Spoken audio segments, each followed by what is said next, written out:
Hello friend, what's going on? Welcome back to the channel Football Therapy with me, your host, Jan. I hope you're doing well, mate. I really do hope that. Welcome back to, what's that, mate? Yes, that's right, Chelsea news. What's that, Jan? Well, mate, it's the daily series here on the channel where I reflect what's being said about Chelsea, and there's a lot.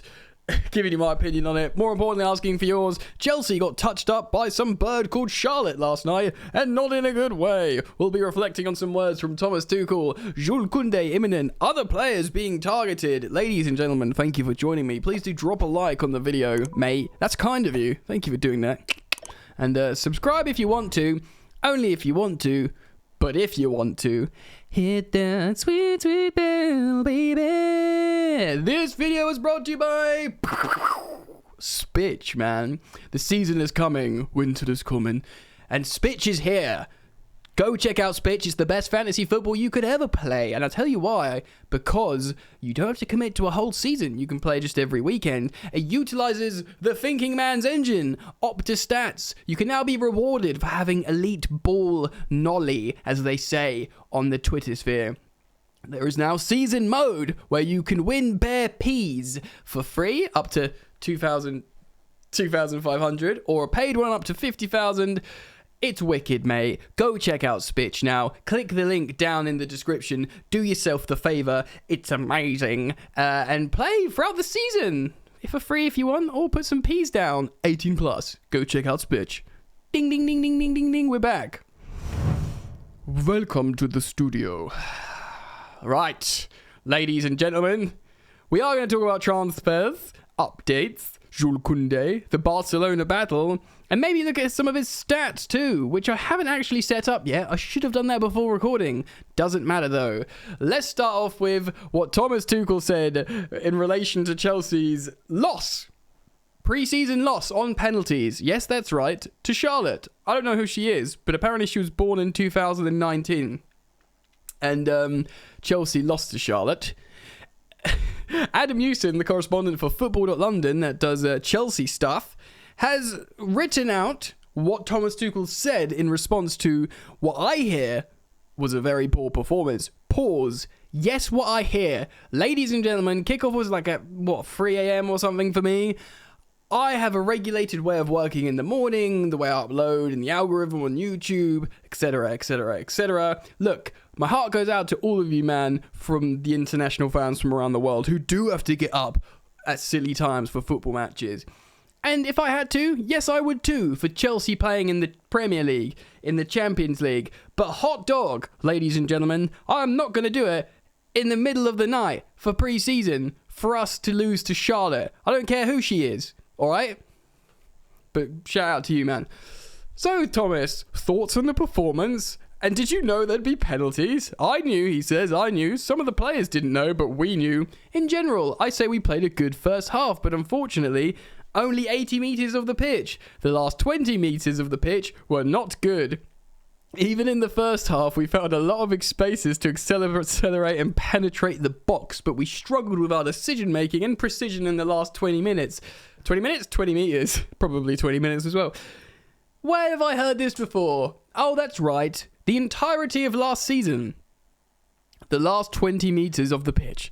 This is simply not good enough for the effort and quality we showed in the first 80 metres of the pitch, the amount of space we had, and the number of attacks we created. There were not enough clear chances and deliveries in the last 20 metres. Drink every time Thomas Tuchel says 20 metres. We also have to say we allowed 2 big chances out of nothing in the first half. Otherwise, I think we played a very good match.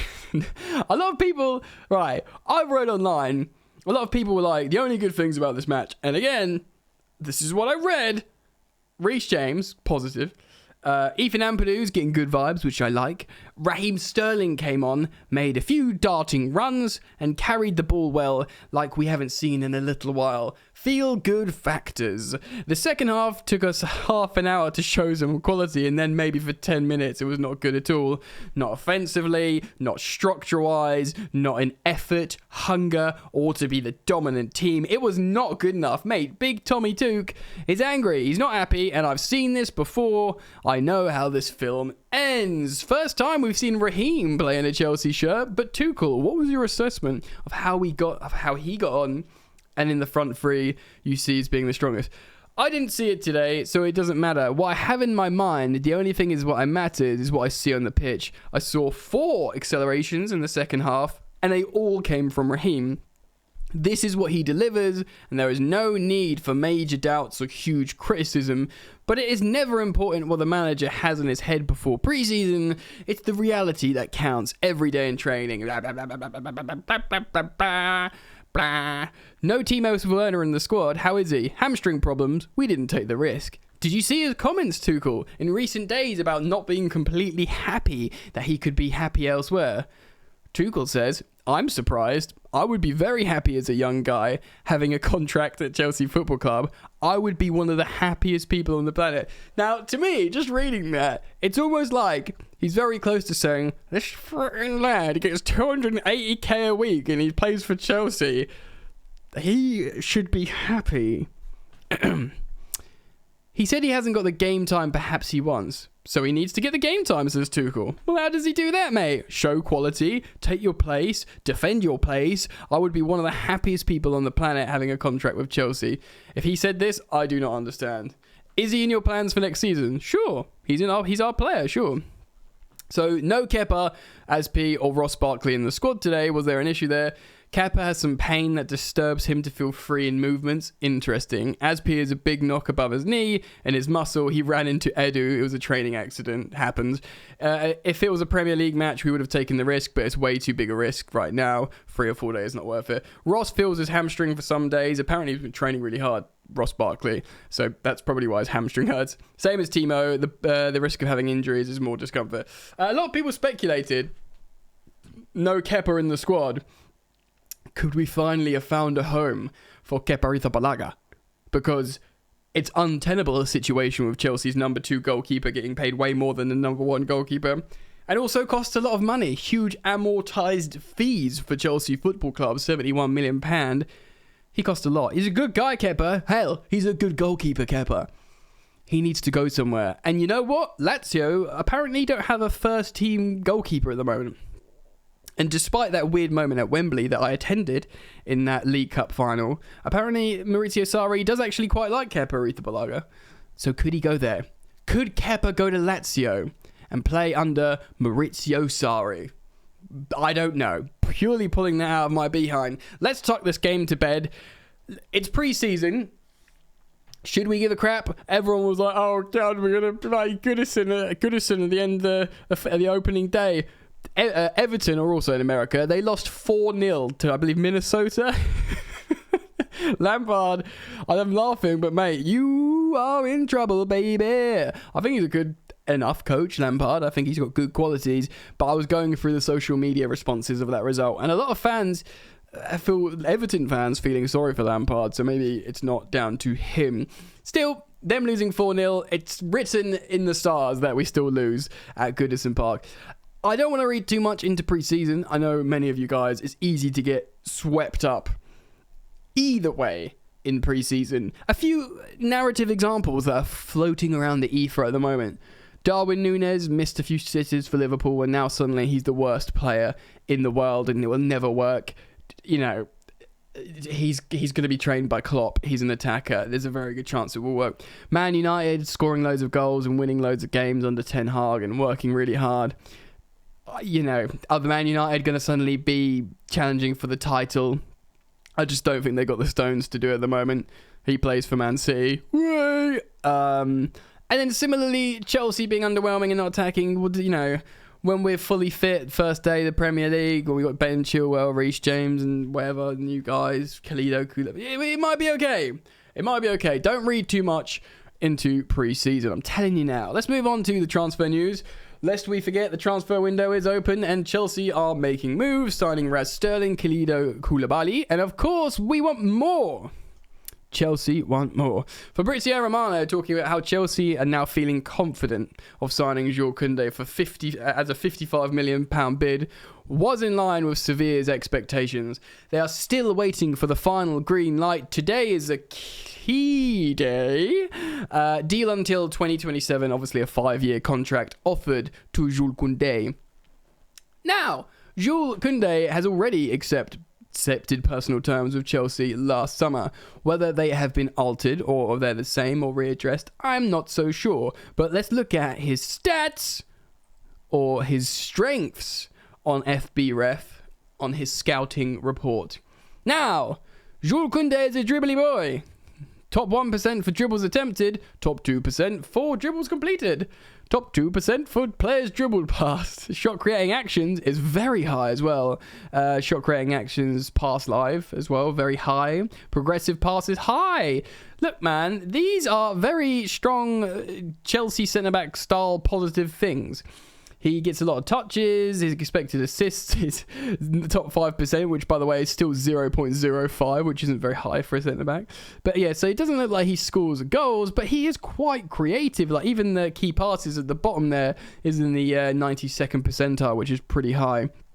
A lot of carries into the final third. So, generally, he's quite a creative, as in, like, shot creating actions, goal creating actions, and a lot of progressive ball cabbling, a lot of cabbling, and that's really all you need from a centre-back. Ball carrying. Yeah, I feel pretty good about that. Look, man, I've seen such a divide with Jules Kounde. People thinking, he ain't all that, he's short. Seen the memes about, him and Lisandro Martinez being two short centre-backs, even though Martinez is, I think, quite significantly shorter than Jules Kounde, and will be the shortest centre-half in the Premier League. So plenty of enjoyment to be had there throughout the season. I think he'll look pretty funny next to Hazard Magaza Maguire, should they be partnered up. Apparently we're not stopping there though. At Cy Phillips Sport on Twitter, aggregating sport well as usual. Thomas Tuchel still wants to finalise both signings of Jules Kounde and Presnel Kimpembe coming from CF Bayern. Of course, that's Christian Falk. True tick. Annoying guy, isn't he? Anyway,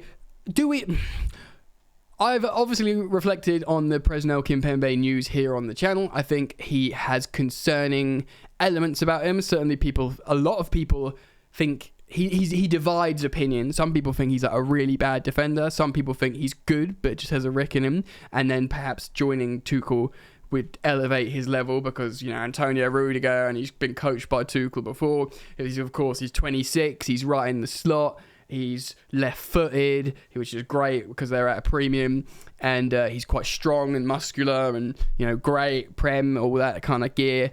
Dude, I kind of like the idea of, I think we spoke about it in yesterday's video, of the first choice being Silva, Kounde on the right, Koulibaly on the left, and then a rotational three of Ampadu in the middle, Chalobah on the right, Colwill on the left, and they could all mix and match depending on who's available, who's injured.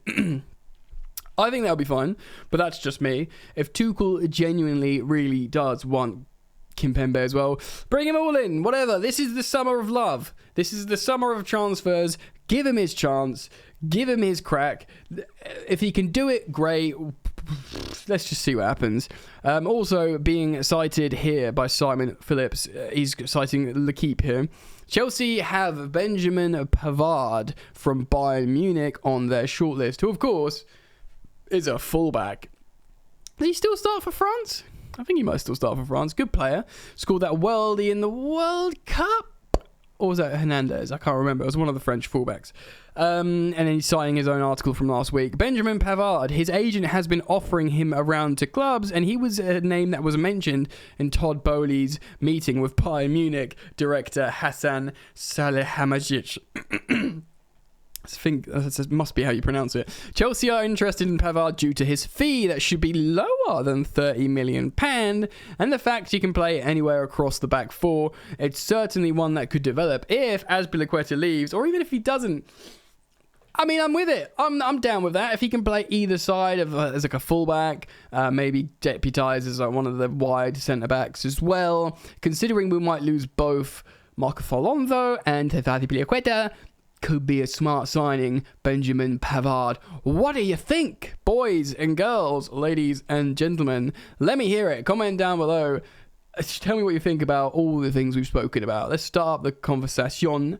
I appreciate all your interactions. Thank you for dropping a like on the video. Let's see if we can get over 2,000, 3,000. For those of you still watching the video to this point, you might not have liked it yet. Now's your time. Click like, subscribe if you're new, Check out SPITCH simply by clicking the link in the bottom of the description. Do yourself the favour, baby. Keep it locked. Peace.